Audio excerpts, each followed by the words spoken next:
Analisa Falas. Analisa Falas.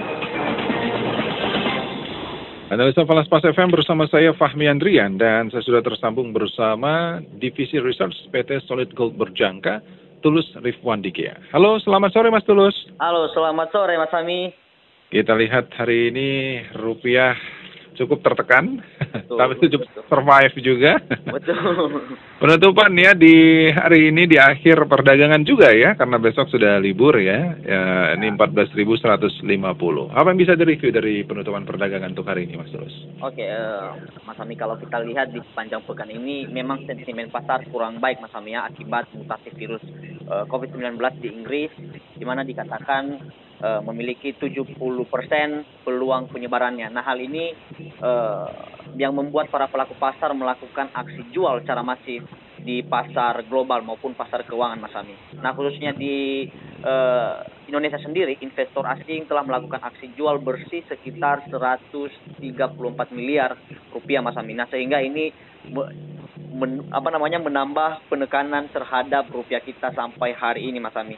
Akan tetapi kalau kita lihat di sisi lain ya, sentimen pasar saat ini masih positif kalau di dalam negeri kita sendiri, Mas Fahmi ya. Kenapa? Karena Presiden Indonesia Joko Widodo kemarin melakukan reshuffle 6 menterinya ya. Hal ini tentunya diharapkan bisa meningkatkan kinerja dalam hal penanggulangan COVID-19 serta dapat membangkitkan perekonomian kembali. Nah, ini sebenarnya dapat mendorong rupiah kita lagi untuk menguat mendekati level 14.000, Mas Fahmi. Begitu, Mas Fahmi. Baik.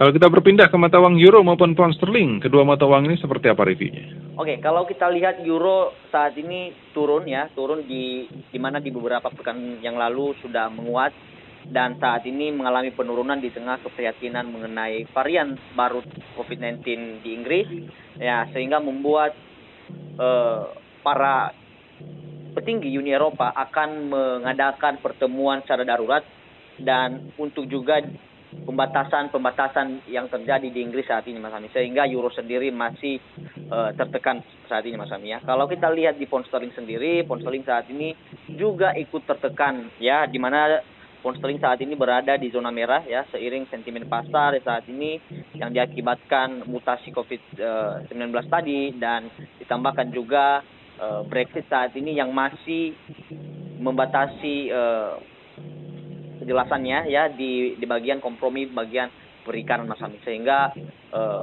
pound sterling saat ini masih terbatas untuk penguatan, Mas Fahmi. Begitu, Mas Fahmi. Baik.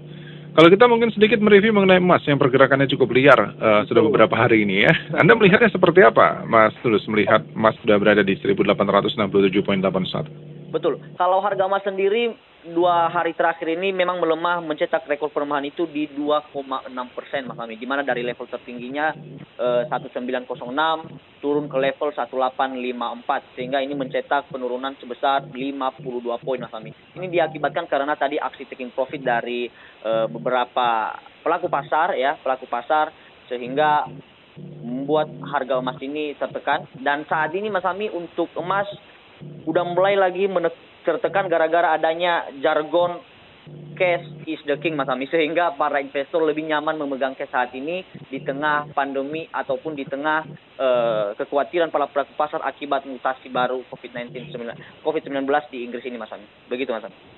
Baik, kalau kita kembali ke rupiah, prediksi Anda, mungkin di hari Senin nanti baru kita buka ya, Mas Tulus, ya marketnya lagi ya. Betul. Nah, akan berada pada range level berapa ini rupiah kita? Kalau saya lihat untuk pekan depan ya, range rupiah kita berada di level 14.100 sampai 14.205, Mas Fahmi, untuk rupiah kita pekan depan, Mas Fahmi. Begitu, Mas. Baik. Terakhir mungkin ini, Mas Tulus. Ya. Anda melihat ini minggu depan nanti ya, di hari Senin nanti. Ada mungkin faktor-faktor atau sentimen-sentimen lain yang harus mungkin diwaspadai oleh investor? Kalau untuk pekan depan yang harus diwaspadai oleh para investor ya tentunya lonjakan kasus COVID-19 ini, Mas Fahmi, di mana yang saat ini mengancam terjadinya lockdown kembali diperketat baik di benua Eropa, di Amerika dan Indonesia juga termasuk, tapi tidak terlalu diperketat. Nah, untuk keduanya yaitu tentang perkembangan mutasi atau varian baru di Inggris ini, COVID-19 varian baru di Inggris ini yang harus diwaspadai Mas Ami. Sedangkan kalau kita lihat dari stimulus sudah mulai disepakati Mas Ami, stimulus dari Amerika Serikat sebesar 908 miliar US dollar Mas. Begitu Mas. Baik, terima kasih banyak atas waktunya Mas Tulus. Selamat sore dan sukses selalu untuk Anda. Siap, sukses buat mitra bisnis. Analisa Falas bersama Tulus Rifandi Gea, Divisi Research PT Solid Gold Berjangka, saya Fahmi Andrian.